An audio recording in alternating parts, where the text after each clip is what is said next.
Okey, bagaimana pula nak menyelesaikan soalan B? Soalan B, negatif 7/4 tolak 5/6 tolak, okey, dalam kurungan tu adalah negatif 1/3. Okey, so langkah pertama kita buat, apa-apa yang ada dalam kurungan tu kita selesaikan. So negatif darab negatif jadi positif. Okey, 3 darab 1, 3 tambah 1, 4. So bila semua dah keluarkan, kita susunlah negatif 7/4 tolak 5/6 tambah 4/3.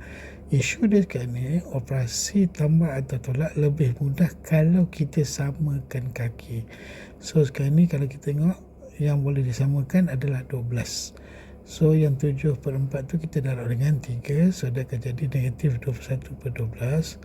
Okay, yang 6 tadi kita darab dengan 2, so dia jadi negatif 10/12.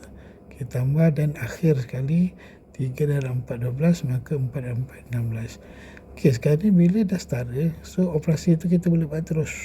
Maksudnya kaki dah sama.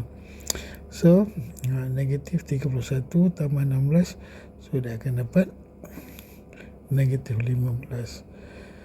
So kita boleh kecilkan lagi sebab kesemuanya boleh dibahagi dengan 3. So yang kalau dibahagi 3, dia akan tinggal negatif 5/4. Okay, lepas tu kita tukar jadi tu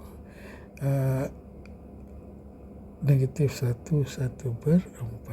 Okey, so kalau faham kaedah ni, kamu faham. Okey, jadi kalau tak faham tu boleh bertanya cikgu. Jumpa lagi untuk video akan datang.